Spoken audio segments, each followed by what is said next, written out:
আসসালামু আলাইকুম। হঠাৎ করে একটি চিঠি রাজনৈতিক মহল থেকে শুরু করে সাধারণ মানুষের মাঝে ব্যাপক আলোচনা সৃষ্টি করেছে, কৌতূহলের সৃষ্টি করেছে।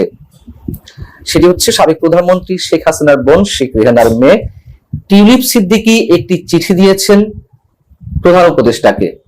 সেই চিঠিটি আন্তর্জাতিক গণমাধ্যম দ্য গার্ডিয়ানে প্রকাশ হয়েছে। এই চিঠি নিয়ে বেশ কিছু প্রশ্ন উঠতে পারে, আমি প্রশ্নগুলো সম্পর্কে পরে আসছি। চিঠিতে ডক্টর মোহাম্মদ ইউনূসের প্রতি যে কথাগুলো লিখেছেন টিউলিপ সিদ্দিকী, তার সারমর্ম হচ্ছে এরকম যে তার বিরুদ্ধে বর্তমান অন্তর্বর্তী সরকারের যে অভিযোগ অথবা দুর্নীতি দমন কমিশনের পক্ষ থেকে দুর্নীতির অভিযোগে যে মামলাগুলো তার বিরুদ্ধে করা হয়েছে এবং গ্রেপ্তারি পরোয়ানা জারি করা হয়েছে, একটি বৈঠকে বসলে মুখোমুখি হলে তার সম্পর্কে সব ধরনের ভুল বুঝাবুঝির অবসান ঘটতে পারে, এমনটাই দাবি করেছেন টিউলিপ সিদ্দিকী। দর্শক, আপনারা জানেন যে টিউলিপ সিদ্দিকীর বিরুদ্ধে অনেক ধরনের অভিযোগ উত্থাপিত হয়েছে। প্রথম যে অভিযোগটি আসে ডিফেন্স স্কোপ নামে একটি অনলাইন পোর্টাল, সেখানে বাংলাদেশের রূপপুর পারমাণবিক বিদ্যুৎ কেন্দ্রকে কেন্দ্র করে ব্যাপক অঙ্কের টাকা লেনদেনের অভিযোগ আনা হয়েছে, কিন্তু তার সত্যতা এখনো পর্যন্ত কিছু পাওয়া যায়নি। এমনকি যুক্তরাজ্যে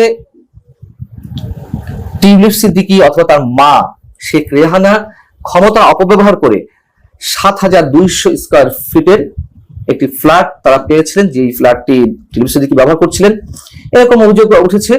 কিন্তু এসব অভিযোগেরও যুক্তরাজ্য সরকার কোনো ধরনের সত্যতা খুঁজে পায়নি। তারপরও ব্যাপক বিতর্কের মুখে তাকে সিটি মিনিস্টারের পদ ছাড়তে হয়। এসব ঘটনা আমরা জানি। আমরা গার্ডিয়ান যেটি বলছে এবং টিউলিপ সিদ্দিকী ডক্টর মোহাম্মদ ইউনূসকে উদ্দেশ্য করে যে চিঠি দিয়েছেন, সেই চিঠিতে যা বলা হচ্ছে একটু আপনাদেরকে শোনাই সারাংশটুকু। গার্ডিয়ান বলছে, নোবেলজয়ী অর্থনীতিবিদ মোহাম্মদ ইউনূসকে চিঠি দিয়েছেন টিউলিপ সিদ্দিকী। ওই চিঠিতে ইউনূসের সঙ্গে সাক্ষাতের অনুরোধ করেন সাবেক সিটি মিনিস্টার। এই সাক্ষাতে চলমান বিতর্ক নিয়ে নিজের অবস্থান তুলে ধরতে চান তিনি। টিউলিপ চিঠিতে লিখছেন, তিনি আশা করেন যে সম্ভাব্য বৈঠক ঢাকার দুর্নীতি দমন কমিটির দ্বারা সৃষ্ট ভুল বুঝাবুঝি দূর করতে সাহায্য করবে। এছাড়া আমার মায়ের বোন শেখ হাসিনার সঙ্গে আমার সম্পর্কের বিষয়টিও তুলে ধরতে চাই।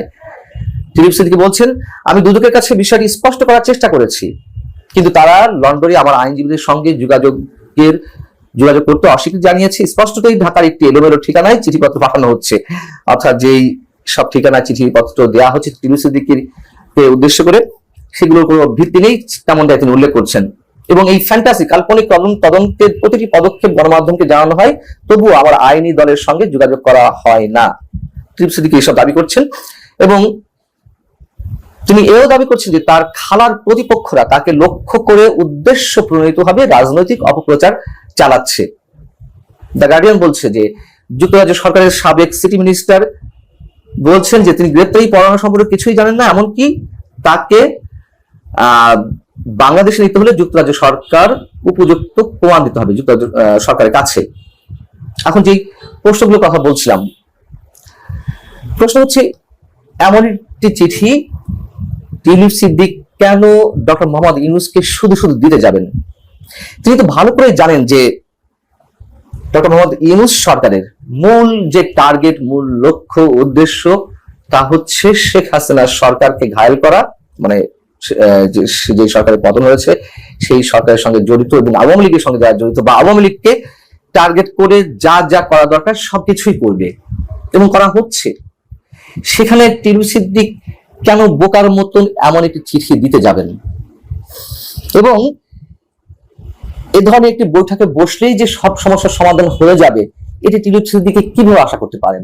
অথবা তার আগেও বা টিউলিপ সিদ্দিকী কিসের ভিত্তিতে আশা করছেন যে ডক্টর মোহাম্মদ ইউনূস তার সঙ্গে বৈঠকে বসবেন? যদি বলছিলাম যে তার তো যার কথা শেখ হাসিনা পরিবার বা আওয়ামী লীগের বিরুদ্ধে যাবতীয় যা করার সবকিছুই করছে এবং করবে এই সরকার। এবং আরো বড় যে প্রশ্ন, এই চিঠিটি কেন দ্য গার্ডিয়ানের মতো পত্রিকায় প্রকাশ হতে যাবে বা প্রকাশ হলো? আর সবশেষ যে প্রশ্ন, সেটি হচ্ছে